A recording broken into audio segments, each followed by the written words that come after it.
A long-awaited reunion of the recently released schoolgirls from Zamfara State with their parents turned bloody when 3 people were shot by an unidentified person. It's understood that 1 person had died and 2 others taken to the hospital. The 2 79 girls were kidnapped from the boarding school last week Friday before being released on Tuesday this week following spending 4 days in the custody of their abductors. Arise correspondent Amaka Okoye turned in this report. This was supposed to be a happy moment. It descended into chaos. Parents who were anxious to be reunited with their daughters could wait no longer. While local government officials were making speeches, angry relatives rushed the school building to access the traumatized girls. The military opened fire. We thank Almighty Allah for bringing our children back and for some of their sisters who were able to escape during the incident. It was supposed to be a ceremonial event. It had been almost 48 hours since the girls had been released. They were taken to the school to meet their parents. They could be seen sitting during the ceremony, crying, distraught. On a day that should have been a celebration, Zamfara is once again in mourning. Amaka Okoye, Arise News. Right, really shocking development. But for a quick update on the story, we are now being joined by Arise correspondent Amaka Okoye.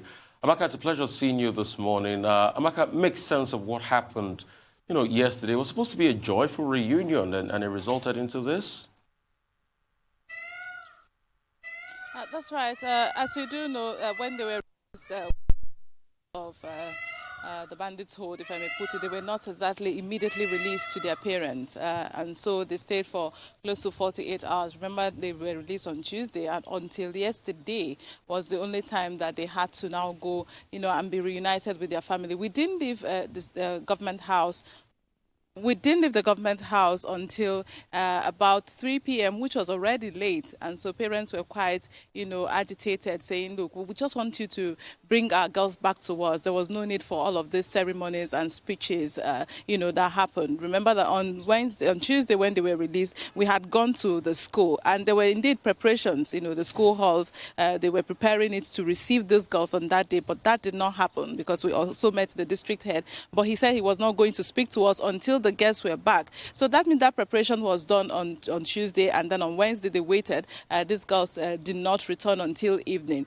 And so parents became agitated, and before the speeches continued for a bit long, and they were sharing wrappers, and some parents were even saying, why would you do all of this ceremony? What we need is to get our girls back. Enough of this. You've kept them for so long already in your facility. So that's how it descended into chaos. As at now, we are learning that there are 2 people that have died and we're not surprised really that the second person died. We saw the state that he was in yesterday. It would have been a huge miracle if he survived it. So two people have died already and 1 still in hospital. Again, to clarify, as at yesterday, we are not sure who exactly shot because there were different security operatives and they were shooting outside while we were trapped in. And so that's what we do know as far as updates from Jengebe is concerned. When we came out from there, we rushed straight down to the government house to see if we could speak to any government officials. But unfortunately, there was none there as at 8:30 p.m. thereabouts when we arrived at the government house yesterday night. We understand that there was an attempt or there was an attack on journalists from some media houses. And you guys just managed to escape being injured, being assaulted. Why is it that the people of Jangebe, why they are aggrieved with the state authorities and the federal government, are also targeting journalists? And how did you guys manage to escape? We thank God for that. What exactly happened? Yeah, indeed, we thank God for that. It was a sheer miracle because we were in the hall, where they had kept them. They didn't allow the parents in immediately, so they filed them in. There was a bit of protocol before they could allow the parents get in, and everybody was getting agitated. So when they started coming from outside, we were already trapped in the hall. And as soon as I noticed that, one of the government's official was nudged and he took another door, that's when we realized that we are in some sort of imminent danger already. And so we had to shut down everything and, proceeded outside. The media house, the journalist that was almost, attacked with knife. It's actually a female. They came at her with a knife and then she was pleading for her life and then they attacked their cars. Whereas we ourselves were already inside our own driver. We came with a commercial vehicle, went outside, pleaded with them and said, look, we are a commercial people, we are residents. And that was how they allowed us to go. They were also angry at journalists saying, no, stop interviews. No, want to take our children. No, we have to go now, because Dr. Bati, you can understand that some of these parents are also not from Jengebe. Some of them are from Anka. Some of them had to also come back to, as far as Gusau. So it didn't actually make any sense to keep them for that long. And so, everything descended into chaos. And government officials also had to leave before we even noticed. And we're now left at the mercy of these people, begging to let us go. So they allowed us go, but we saw them still standing with sticks, wielding sticks, stones, and saying they were going to raise down the school. But this time, that 3 people had been shot, 1 died immediately, and so emotions were actually rising. When we were coming out, we saw some, reinforcement of more security operatives, but we don't know how that ended. So it was sheer miracle that we came out, ourselves and international media, and the female journalist who was, attacked. But thankfully, she just sustained minor injuries from the, windscreen. The cars were shattered, and then there was almost a tussle between them and the locals to get hold of the camera. So that's how that went yesterday evening. What an absolutely harrowing experience that you went through. I hate to phrase the question in this way, but what has been the usual procedure? We should not have a usual procedure for reuniting kidnapped children with their parents, obviously, but this is a sad reality in today's Nigeria. What has usually obtained, and what lessons going forward do you think should be learned now with what happened? Essentially, what I'm asking is, where do you place the blame for the lives that were lost, for the tragedy that happened yesterday?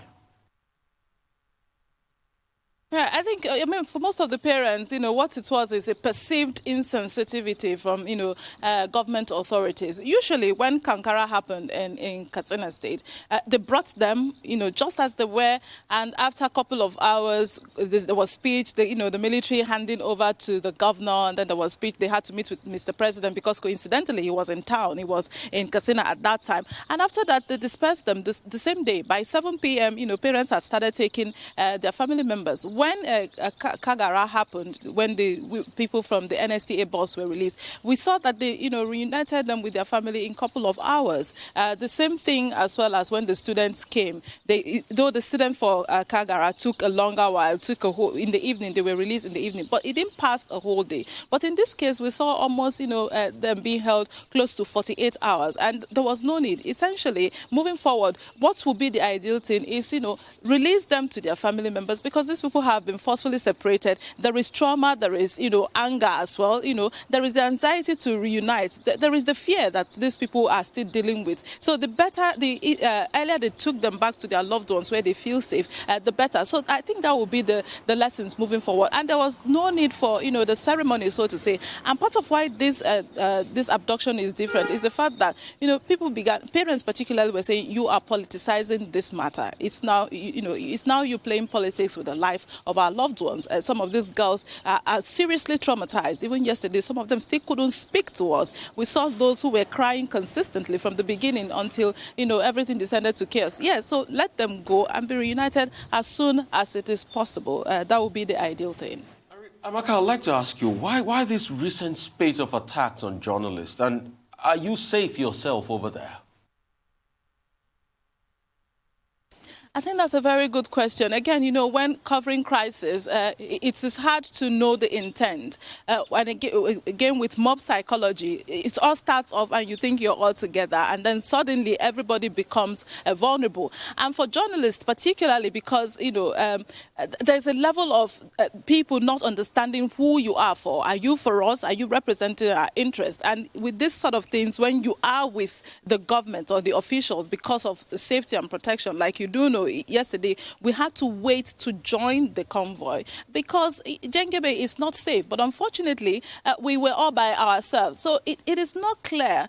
I think it's a question of, it's a mob psychology. They don't know who is for them and who is against them. But unfortunately is that you may not even have 1 minute to be able to say, hold on, guys, I'm trying to report everything. I'm trying to let your story be heard. Because if one of the journalists, for him to get out, and even, our own team here, Awal, was to say, look, we want to tell your story. So if you hurt us now, your story will not be heard. It is hard to understand the dynamics. But again, with mob psychology, one has to be careful to navigate this very difficult kind of reporting and crisis time as well, Ruben. Amaka, can you confirm to us that all the 279 students eventually went home with their parents? And then I would like you to comment on some of the statements that the governor of the state has been making.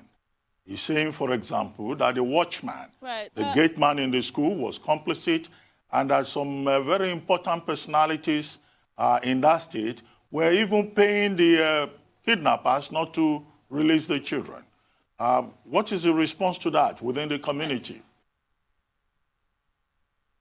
Yeah, let's start from the first your first question, which is whether 279 eventually, if they all were reunited with their family. Unfortunately, we cannot say yes to that question because even before everything descended to chaos, there were parents who have not been able to identify their children, to see their children for themselves, even though, authorities kept on saying all of them are here, but they hadn't actually met with their daughters to say, okay, I have my daughter.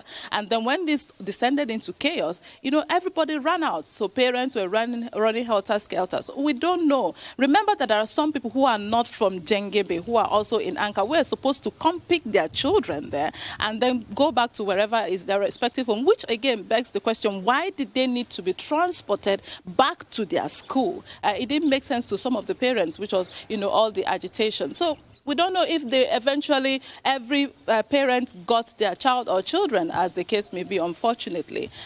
Now, going to the comments that the governor of the state made, that raised a lot of anger, if you like, especially amongst parents who thought that, look, you're beginning to politicize this matter. You're beginning to play politics with the lives of these people. He mentioned that certain people are complicit, but that's as far as we know. We've not seen, evidence. We've not seen further evidence as to that. Whether they are working on it is something that we would still like to clarify and follow up on. We were supposed to meet, with the chief press secretary, but unfortunately, we've not been able to get hold of them. So we're following up on that, Dr. Ruben. Thank you very much. Well, do we have time or not? We're moving on to Rotus. All right. Oh, thank you so much for your time, Amaka. We'll move on to Rotus this morning. Our dependable Rotus Dere here to give us Africa Business Update. Rotus, how are you doing? Good morning. I'm fine, thank you. Good morning, Rufai. Good morning, Doctor. Good morning, Tundu. We kick off with the Central Bank of Nigeria. Rotus. They just released a circular yesterday stating that essentially their regulatory forbearance has been extended, essentially, for those that were adversely affected by COVID-19. Essentially, if you remember, back in March of 2020, the central bank cut its intervention fund interest rate by 400 basis points from 9% to 5%. And they also gave a 1-year moratorium. That is the amount of time allowed for those that access the intervention funds to be able to pay them back.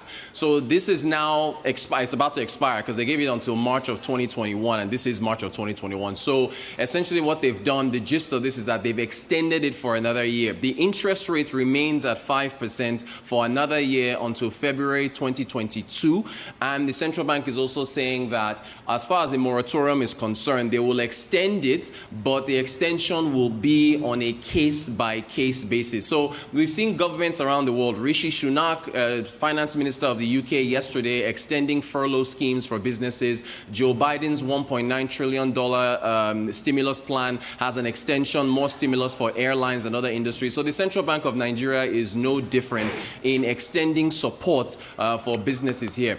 Then we move on to Mr. Hassan Mahmood. Remember, there was a story out in the press talking about, and I clearly CBN looking at phasing out its liabilities on OMO bills to foreign portfolio investors. For some reason, it was misinterpreted as the CBN wanting to ban foreign portfolio investors. That was never said. Anyway, let's listen to Hassan Mahmoud, who was on Arise Exchange exclusive interview yesterday. The analysis I gave, or the explanation I gave, was at regards to the build-up or the assurance given by the central bank that any investor that wants to take out his fund, if those funds are invested and matured, the assurance that that will be done was what I re-emphasized there. In fact, that all investors, the governor has said this in several fora, and that still subsists, that investors can take out their funds in terms of capital outflow when they deem to do so. However, I also mentioned that in a period of crisis, this will have to be done in a systematic manner. It will not be done in a day, and in the sequence of how the bank is going to program that and get that cleared. I also mentioned that even the earlier backlogs that were being mentioned in terms of the demand pressures on the FX have been cleared, and that subsequent build-ups will be cleared over the period. And that was the context to which that explanation came in, or that analysis came in. There was any referral to the fact that the bank will ban foreign investors. That will even be contradictory to what is subsisting in terms of the central bank guideline in that respect. Thank you for that, Rotus. He never said a ban. When I talked about this yesterday, I talked about phasing out the liability buildup. There's a chart. This was a chart that didn't pop up yesterday, but here it is. This was a chart showing OMO sales January to February of 2020. You can see it's at 3 trillion naira. January to February of 2021, this year, it's at 1.2. It's dropped by about 60%. What he said, and what he was quoted as saying, was that they are simply reducing their liabilities. When these OMOs mature, they simply say, thank you, foreign investor, for the funds. They pay back the interest, and they phase out, that is, reduce their liabilities. That was all he said. I don't know, seem to have some addiction to the word ban in this country. Nobody said anything about the central bank banning for foreign portfolio investors. So that's that about that. So he's come and he cleared that up yesterday on Arise Exchange. Also, Knight Frank. Knight Frank is a consulting firm that's put out a threshold for what you need to have in terms of net worth to break into the top 1% around the world. So there's a chart that they put up for different countries around the world. Little hard to see, but we'll break it down in a second. If you look at the top there, Monaco, you need at least $7.9 million to be able to break into the top 1% in Monaco. If you look at the legend at the bottom right of the screen, it shows you Africa, Asia, Australia, Europe, Latin America, Middle East, North America, and Russia. So there's a different sets of countries. So let's go into them. Let's go into our breakdown, which is a little clearer. So you can see 7.9 million for Switzerland, Monaco, Switzerland 5.1, the US 4.4 million. This is in dollars. This is how much you need to break into the 1% in each of these nations. If you take a look at the next group, which is led by Ireland, I believe, was 2.6 million for Ireland, France 2.1 million, Germany 2 million, UK 1.8 million, then you've got Taiwan, Japan, and Spain about the 1.5 million level. Next, I think led by Italy, 1.4 million, all the way to the UAE. Now we get into some developing nations here. Malaysia, you need just $540,000 to break into their top 1%. Russia, 400, Argentina, 360. Then the next, I think this is the final group where we've got African nations here. You look at Nigeria. You need $70,000 to be considered in the 1% top high net worth in Nigeria. India is 60,000. Philippines is 60,000. I think Kenya is 20,000. There are reports said that India is going to double or so within the next 4 to 5 years based on the trajectory of their economic growth. So this is actually a snapshot telling you the impact of economic growth on the wealth of citizens. So if with Nigeria, where we've been in 2 recessions now over the last 4 years, per capita GDP is reducing and people are getting poorer. So you can see what it means for the high net worth individuals, what it takes for them to break in, and how the economy, the general economy, and what that impact has on them. So very, very interesting report there from the folks at Knight Frank. I mean, great one, Rotus. It shows the state of play of the economy, and you can see it for yourself. It's no wonder why places like Monaco have obviously a lot more people in that high tier. You need about 7.8 million US dollars, because like they say, I mean, Monaco is a place for all the rich people a lot of dollars gets in there because of the tax haven that it is, and people can put their money out there. And you can see how it trickles down to Nigeria, where you have to just have $70,000. So it shows the state of play. And I want to relate this report to a report Oxfam did a couple of years back, where they were showing the inequality gap in Nigeria and how about the percentile of people that actually have money compares to the percentile of people that don't have money. The gap between the rich and the poor. Right. I think Corrado Gini, an Italian economist, did propound a theory for it that we all know to be the Gini coefficient today. And it just shows us that we must do something to be able to, bridge the inequality gap. I once put the word out there, redistribute wealth, but somebody said to me in Nigeria, was wealth ever created in the first place? Interesting. Of what? Well, Rutus, we'll talk tomorrow. No time. All right. Thank you so much. To make any comment. All right. All right. We'll move on to Business Update with Michael Wilson, joins us now from London.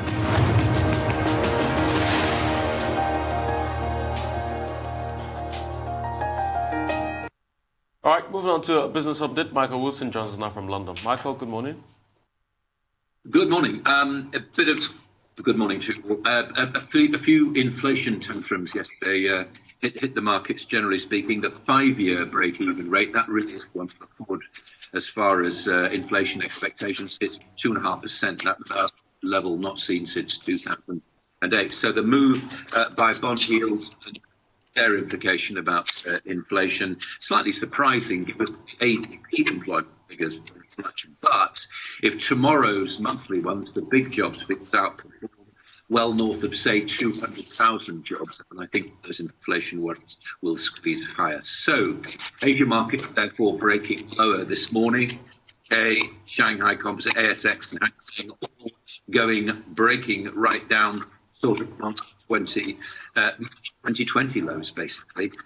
China is hosting a very large conference today, the usual one. It's the China, the National Committee of the Chinese People's Political Consultative Conference. It's a bit of a mouthful. Bottom line is that what they tend to do with these kind of things, or have in the past, is to give a rough idea of growth expectations in the economy. They haven't been public about this for a little while. But it really doesn't matter what they say, because actually most eyes will be on the chairman of the Fed, Jerome Powell. He's taking part in a virtual discussion with the Wall Street Journal on the future of jobs. And if there are any signs of potential Fed guidance in that, then that will move the markets throughout the day, and certainly when we speak again in the morning. But as I mentioned earlier, if it is tomorrow and we do get those big increase in non-farm payrolls and unemployment, then there will be more inflation fears about the markets, and you can expect a bit of a tumble. I think, for what it's worth, and a lot of commentators agree with me, that they're on the cusp of a material correction lower. That's how they're putting it this morning. So, US recap then, and the debate really, as far as equities are concerned, and it's quite a sophisticated one, this, and I don't know the answer to it. It's a function of whether good inflation is either good or bad. If it's a function of global recovery, then that's good. If it's about a wage price spiral, then it's bad. So nobody really knows about that. But I mean, they're trying to find the answers to those sort of questions. I suspect when in doubt, sell. That's what the markets have tended to do.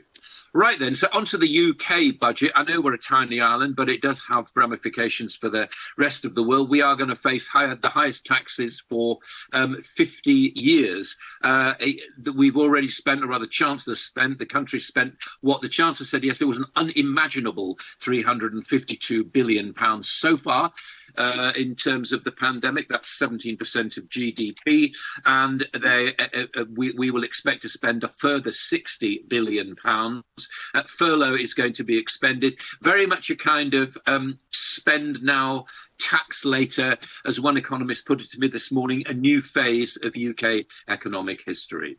Corporation tax will go up to 25%, but not until 2023. That raises about £50 billion. Businesses with profits under £50,000 will just still pay the 19%. Here's a bit of a a sneaky one. Income tax thresholds are frozen from next financial year. That brings 1 million people into paying a higher tax rate and brings 1.3 million people into a basic rate. If you freeze those, it's a phenomenon called fiscal drag. It means that if they're not updated with inflation, as inflation rises, then more people get dragged into those kind of tax bands. So that's a bit of a stealth tax, really. He froze lifetime allowance of pension funds, thresholds for VAT, inheritance tax and CGT, and the stamp holiday continues until the end of June. That'll help people who are rushing to buy or sell houses. Business rates on hold until the end of June. The Office for Budget Responsibility, which is a sort of independent, but it's something which the government actually set up, but it does have a very independent view, says that the UK will reach pre-pandemic levels of the economy by 2022, but the growth figures are pretty pedestrian beyond there. So a big bump up as people actually start to go back to relatively normal life and start to spend again. But basically, not a lot happening as far as growth is concerned. Beyond there, we're talking 1.6, 1.7, 1.6 as far as these forecasts actually go. That's 5 years on, which is actually quite a lot. So the FTSE, therefore, was the biggest riser in Europe yesterday, probably won't continue. The good news is that for 4.7 people on the scheme, then that furlough, 4.7 million people on the scheme, that continues. VAT cut for non-essential, that actually keeps going. And generally speaking, and there's a relief on business rates, that actually keeps going until the end of June. So overall, a confidence speech by the Chancellor, and that's really what this is about. It's about giving a confident outlook. Whatever you think about what's really going on in the economy, of course, nobody knows. That's what the overseas markets want to hear. As far as commodities concerned, OPEC plus speculation, may not be production cuts. That's meeting today, so there have been various stories about that. That's keeping the oil price up. But gold is falling again. You would sort of expect that.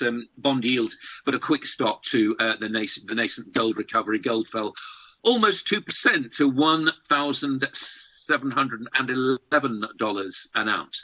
So basically, the day ahead then, we'll be talking to Reuters about the weekly initial jobless claims. That's about 750,000. That would be a safe figure, really, from 730,000. A bit of an increase there, but we have had bad weather. If the reading is north of 950,000, then I think we are, well, rather the US economy is in trouble. So there we are. That's your global view so far this morning. Markets breaking downwards, really. Well, quickly, Michael, yes, the budget, you characterize it properly. Spend now, pay later, because the United Kingdom will still have to worry about the over £400 billion that it has spent so far on COVID. But what do you think of the headline rise on corporation tax? Do you think it's huge and risky? And in terms of the super deduction that the Chancellor talked about, is that a nice sop? And what is the mood in the UK about this budget proposal, particularly for the hospitality industry and the culture and arts industry that also got something quite generous, in my view? So corporation tax, that's why you employ corporate lawyers. So what they will be doing is looking at the various reliefs that they can get on corporation tax. But it does take us up there. I personally feel as though, you know, I'm of the view that you should really cut taxes to get FDI and foreign direct investment. But politicians realise there's not that many votes in it. Corporation tax, it's not as high as some countries, certainly not as high as the United States, and it won't come in until 2023. And as you say, there is that super deduction, which is going to help a lot of businesses actually build, you know, spend more capital to build, which is actually quite a good idea. As far as the leisure industries are concerned, here's a very interesting view about that. It's not just about going and sitting down and having a meal. What about the laundry company, for example, that washes the tablecloth and so on? Do they get relief? Do they get business relief? Probably not. So it's one level really of an industry. The supply chain itself, I mean, we still hope to get details about this, but those are the granular truths about this, that it may extend to some industries but not so much down in the supply chain. Generally speaking, I think most people feel it was a relatively confident performance. There are lobbies for those who don't earn as much. They're feeling that there wasn't enough help given to them. But this is very much, as we say, spend now, pay later kind of budget. And I don't really see what else he could have done. It was all about confidence, really. And he certainly was obviously one eye on number 10, naturally. Right. It was all about confidence, but a lot of people have been looking. They've been looking at those taxes, and they're comparing it to the 60s, that there's never been a time tax to GDP has, just inched up in Britain. And you obviously know that once taxes increase, it stifles fiscal spending and things like that. And what happens afterwards is there's sort of like a shrinkage of the economy. And Britain is out of the EU now, so there are a lot of concerns even about the future of the economy of Britain now, because the dynamics are all against them. Yeah, Rishi has put this forward, but is it going to look good in 2-3 years from now? Don't know. I mean, that's the thing. And we're back into this territory of, is it a forecast or is it a scenario? That's the difference. I think forecasts are very, very difficult to make. As far as Britain being out of the EU is concerned, yes, there is that, certainly, but we will have export markets because they need us. And actually, if you look at what's happening in some of the major, and I mean major economies within the EU, they're not doing very well at all. So they have their own problems. I'm pretty pleased we're not linked to them apart from a Channel tunnel, basically. I think they will probably go their own way. Yes, they will continue to print money. I feel as though our break will also come from exports around the world. 8 free ports were created yesterday as well. There was a competition for them, which means that the people within, the businesses within those are exempt from tax increases, exempt from parts of business rates and so on. And also customs facilities are speeded up. That will help export. It's not a lot, but we have to go our own way, and we will go our own way. It's going to be very, very hard work. I take your point about rising taxes. It's the classic kind of thing, but the other side of it is, if the economy bounces back and then maintains those relatively steady, if low, growth rates, and they will be true growth rates rather than a lot of other growth rates that are bandied around in the world, then, I mean, it's going to be tough. Of course it's going to be tough. We have never had an outbreak like this pandemic, and we are into a new era of economic history. And yes, there are comparisons with the 60s, but things are very, very different now. I would trust entrepreneurs and small businesses, personally. Well, Michael, talking about forecast, I mean, the Chancellor is very confident that the UK economy will grow by about 11% in the next 2 years. Whether he's right on that or not is another question. But we can say that perhaps this looks like a gamble. Would that gamble work out? That question is in the air. Now, I wanted to bring up another issue, and this is about racial equality. The World Economic Forum is saying that just about 1% at the highest level of Fortune 500 companies are blacks, and that there is a big problem in terms of inclusion in the corporate community. Now, if you place that against what is happening with Amazon in the United States, there is a lawsuit already filed in the U.S. federal court about discrimination, inequality within Amazon. And there was that famous statement by President Joe Biden about how the unions have a right to push for a level playing field, including issues with regard to race. Now, there is a group called Partnering for Racial Equality in the corporate world. Is it something that you can come about by advocacy or by legislation, or is it a moral question for, Fortune 500 companies? Yes, well, obviously, I think you've answered your own question. Yes, of course, it's a moral question. The fact is that when you look at some of these numbers, particularly, I can't speak for the United States, but I can tell you about British boards, UK boards. If you actually look at the racial makeup of those boards, yeah, there is some representation on there. There is some sexual representation. So some women are on those boards as well. The problem is that most of those roles are non-executive directors. So when I think that actually starts to work, it'll do. I mean, you can legislate for these kind of things. I would put this forward, that in all companies that I've seen surveyed, a diversity of race actually helps the company, because what it does is it actually gives a very, very different point of view to the way that company is actually going.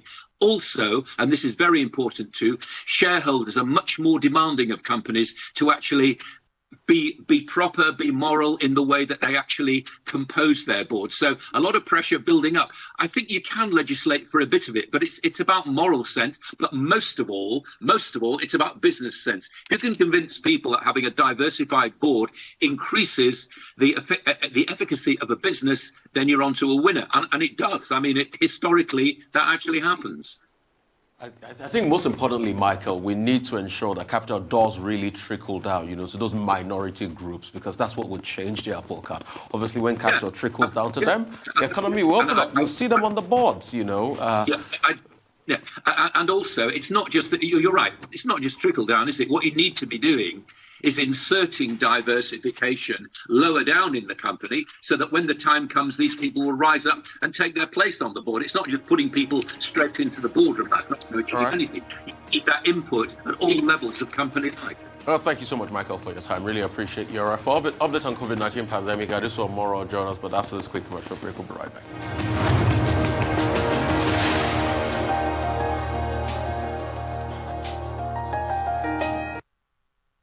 All right, for a COVID-19 update, pandemic update, I should say, Adesua Moro is joining us now. Adesua, great to have you this morning. Thank you, Rufai. Good morning. Good morning, Tundu, and good morning, Dr. Abati. Adesua. Well, the rise in infections globally continue after an initial 7 weeks decline. Now, 419,698 infections and 10,837 deaths were recorded globally yesterday. The coronavirus infection has now sickened more than 115 million people. In Nigeria, a further 464 cases were confirmed in 22 states. And according to the latest data, once again, the largest number of infections came from Lagos, which saw 131 cases, followed by Kaduna State with 69 cases.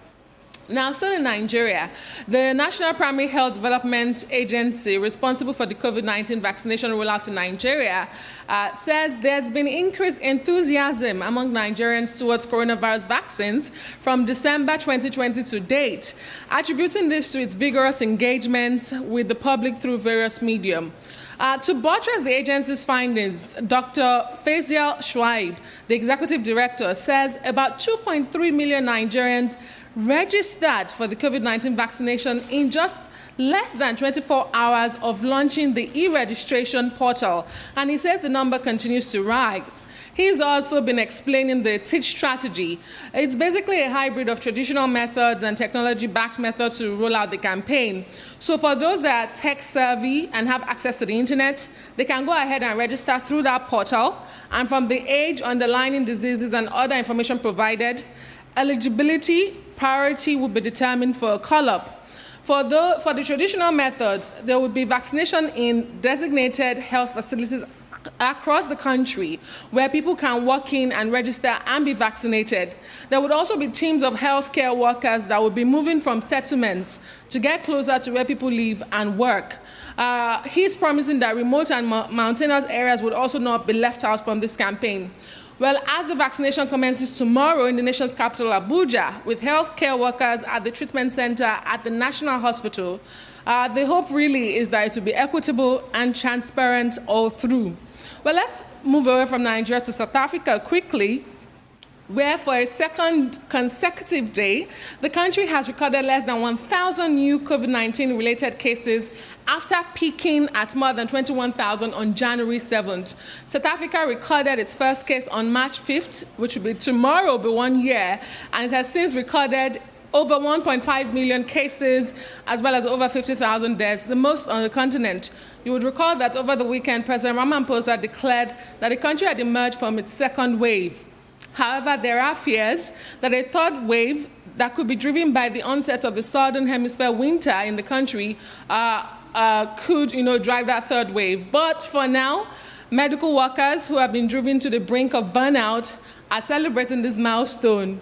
And finally, guys, this morning, barely 3 months after it issued that alert to its 194 member countries, the Interpol says a global fake COVID-19 distribution network has been dismantled in South Africa and in China, and hundreds of vaccines seized with arrest were made across the two continents. What you see on your screen is a warehouse in Gauteng in South Africa. There were not only vaccines, there were also 3M face masks.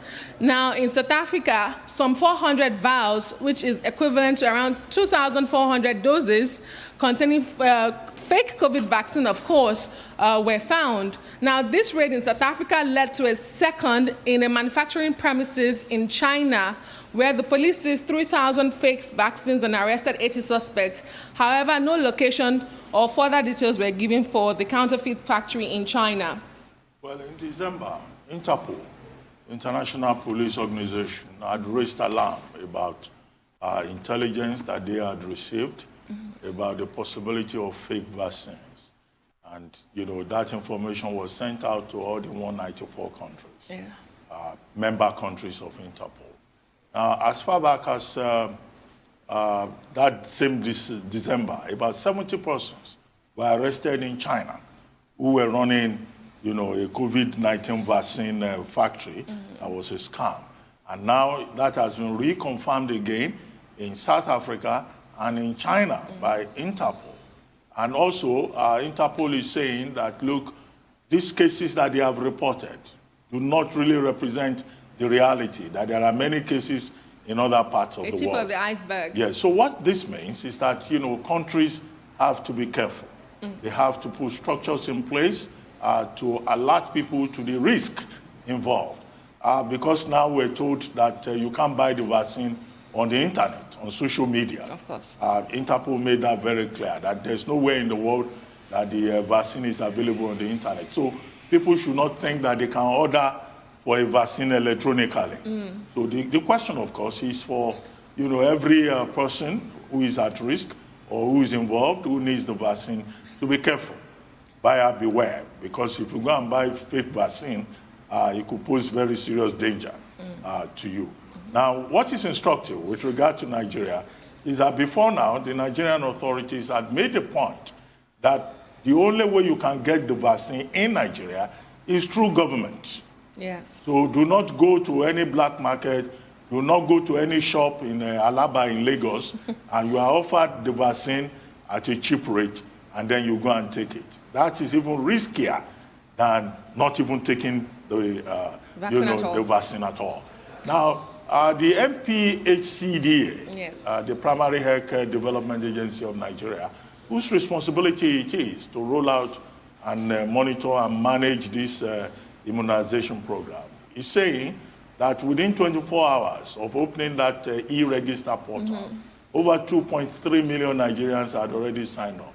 Okay, we just got 3.9 vaccine doses, and already 2.3 persons have signed up. Now, that shows, as Dr. Faisal Shoaib has been pointing out, that there's some enthusiasm out there to take the vaccine. But I hope that what he has told us, that they are prepared, that they will be fair, that every step will be taken to ensure that the administration of the vaccine will be stress-free. It will not become another name-see exercise with regard to SIM cards and national identity numbers. I hope that he will keep to that promise and that they have the infrastructure in place to ensure that. But if we already have 2.3 people signed up and we have 3.9 in the first batch, it means that more doses will have to arrive earlier than we probably expect. And he has to factor in the fact that there are persons, present company here in the studio, who have also said, and others, who said they tried to get onto that e-register and they didn't get any response. There was no acknowledgement. So we hope that at the back end, the MPHCDA has not just opened one site that is not technologically deep enough to accommodate the response from Nigerians. Final point, the Minister of State for Health has been quoted as saying that in spite of all the enthusiasm we have expressed around the arrival of the vaccines in Nigeria, that at the end of the day, it will be optional. Yes. That government is not going to make it compulsory. And I say this, I restate this, because, you know, we had the anxiety that very soon we hope that we will not be told that if you don't take the vaccine, you can't run a bank account, you can't do a vehicle registration, that even your passport may not be renewed. So what we've been told is that it is optional. And we hope that that is the position of the Nigerian authorities. I think it's great in the sense that we're learning from history. Any attempt to make any kind of vaccination compulsory has always ended in disaster. There's always a backlash. So it's really good that we're not attempting to go there, because it only just buys into the hands of people who are convinced that it's about, what was that lady who said it's about putting the mark of the beast into people and what have you. Yes, so when you try and compel people, it raises suspicion, so that's really great. And I'm glad that we got these figures. 2.3, great start, but there are 99 million internet users in Nigeria, so I do hope that more and more people sign up as it goes on, and it's really good that they publish the figures, because I did wonder, so it's nice that they're keeping the public informed.